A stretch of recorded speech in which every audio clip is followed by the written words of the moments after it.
छोटी सी चर्चा बोलने जा रही हूँ। सभी गुरु बहन ध्यान से सुनिए। हर हर महादेव, घर घर महादेव।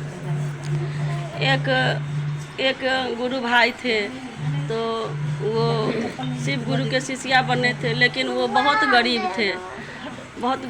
उनके एक माता पिता थे और वो तो रोज़ दिन मतलब मजदूरी करके लाते थे, मजदूरी करके और जो पैसा मिलता तो उसके अपना राशन पानी खरीद के लाते थे। तो अपना घर जाके फिर घर जाते थे, फिर खाना बनाते, उसके बाद फिर अपने माता पिताजी को पहले खिलाते, फिर अपने बाद में खाते। इसी तरह उनका ज़िंदगी कटता था। हर समय शिव गुरु के ध्यान लेते थे। कहते कि महादेव ये नहीं बोलते कि आप काम छोड़ के तुम हमारे नाम लो, काम करते रहो और नाम रटते रहो। तो वो जो थे बहुत गरीब थे, उसके पास टाइम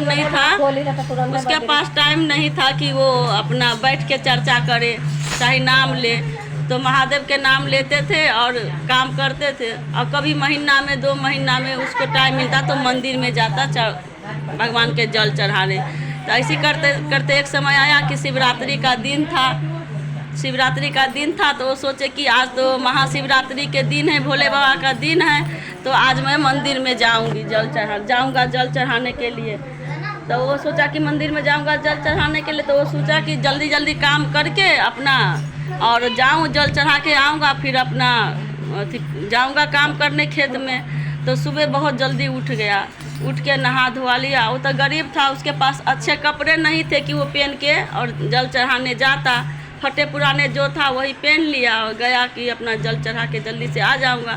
तो महाशिवरात्रि के दिन था। वो तो सुबह ही से भगवान के मंदिर में लाइन लगा था, भक्तों के बहुत भीड़ थी।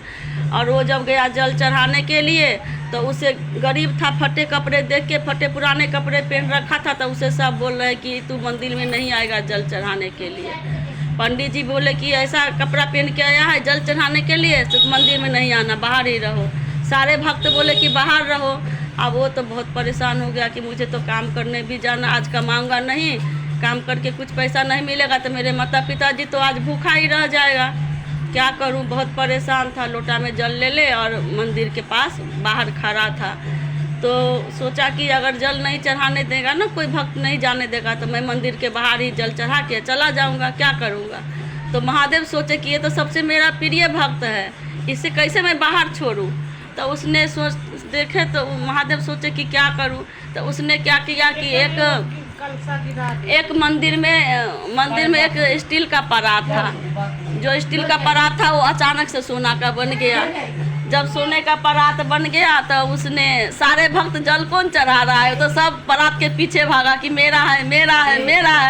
भोले बाबा के कोई न पूजा पाठ कर रहा है, न कोई जल चढ़ा रहा है, सब परात के पीछे चला गया। और महादेव सोचे अब तो मेरा भक्त जल चढ़ा ही लेगा। तो उसने क्या किया, सारे भक्त लड़ रहे एक दूसरे से, मेरा है।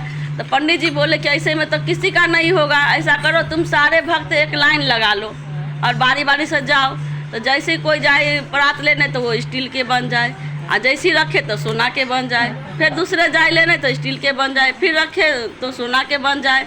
सारे भक्त ऐसी लाइन लगा के जा रहे, तो किसी के हाथ में नहीं आया वो सोना परात, सबके हाथ में स्टील के बन जाए। तो पंडित जी बोले कि सारे भक्त तो ले लिया, किसी के भाग में नहीं है, सबके हाथ में जाने से तो स्टील का बन जाता है। तो उसने पंडित जी बोले, सारे भक्त बोले पंडित जी कीजिए, एक ना बाहर एक भिखारी खड़ा है, वो जल चढ़ाने आया है, क्या पता उसको भी बुला के बोल दो कि देखे वो भी अपना आजमा के। तो उसको बुलाया गया। तो वो बुलाया तो वो पहले गया, पहले महादेव के खूब तसल्ली से, भीड़ तो कुछ था नहीं, सब तो परात के पीछे पड़े थे। वो भगवान के खूब अच्छा से भोले बाबा के जल चढ़ाया, पूजा किया, खूब अच्छा से दया मांगा, सब कुछ करके फिर वो परात लेने गया। तो परात सोना के उसके हाथ में आ गया। तो महादेव की कृपा थी। फिर वो परात लेके अपना घर गया। उस परात को बेच के वो अपना खूब अच्छा से घर मकान बना लिया, अपना माता पिता के लिए, अपने लिए के खूब अच्छे कपड़े सब कुछ ले आया, अच्छा से खाना पीना खाने लगा। तो कहते हैं कि महादेव के चमत्कार और दया कब किस पर आ जाए इसका कोई भरोसा नहीं। जैसे हमारे गुरु बहन चर्चा करवा रही है, बहुत मुसीबत से महादेव ने छुटकारा दिया है, बहुत दया किए हैं इनके ऊपर। तो चर्चा कराएं महादेव इनके चर्चा को स्वीकार करेंगे, इनके घर परिवार पर दया करेंगे। यहीं पर छोटा सा चर्चा अपने शिव गुरु के चरणों में दे रही हूँ। हर हर महादेव, घर घर महादेव, दया करो गुरुदेव, मैया भवानी की जय।